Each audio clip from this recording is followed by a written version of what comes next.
Hey guys, Kurt from the Brick School Group here.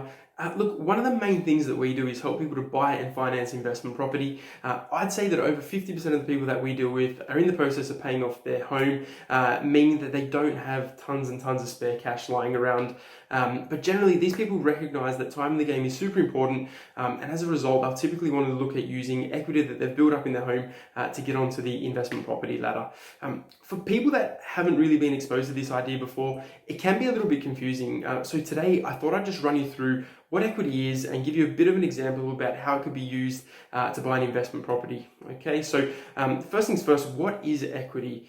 Equity is basically just the difference between how much your home's worth or what it's valued at and how much you owe against it. So let's say that you've got a home that's been valued at $500,000 and you've got a mortgage that's sitting at $270,000. Okay, this means that you've got $230,000 worth of equity. That's pretty simple, right? The thing that you need to remember though is that the whole amount isn't actually going to be available to you. You can't just go into your bank and say, hey, I want to buy an investment property. Can I please take out my $230,000 worth of equity? And the reason behind that's pretty simple.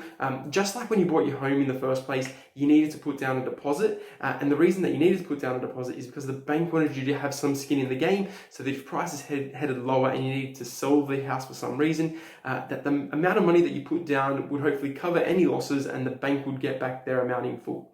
So in Australia, banks generally want you to have a 20% stake in your home. Otherwise, it triggers lender's mortgage insurance or LMI. I don't want to go too far into that, but just know that if you have to pay LMI, it's to protect the bank against losing money from you in the event that you default on your home loan and they need to sell the house at a loss. Okay, so once again, you've got a home for $500,000 and a loan of $270,000 against it. We now know that you need to have a 20% stake in your own home, meaning that you've got $100,000 that you can't actually take out.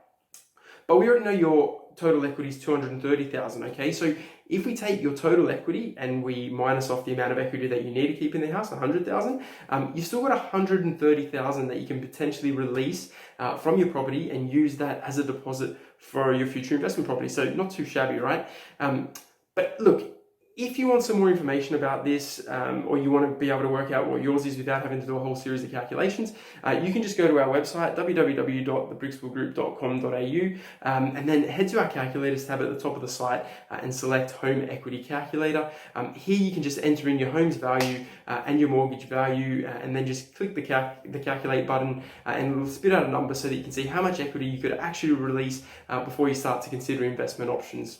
All right, so look, if you enjoyed this video today, please give it a like. And if you want to see more videos like this one, please subscribe to our channel so that we can keep the momentum going. We've also got some other links and bits and pieces down in the description there, just in case you're interested in any of the other calculators that we offer, or potentially having a discovery call with us so that we can actually work through some things with you and lay out what your options actually are if you are looking to invest in property in the future. Look forward to seeing you again soon. Cheers.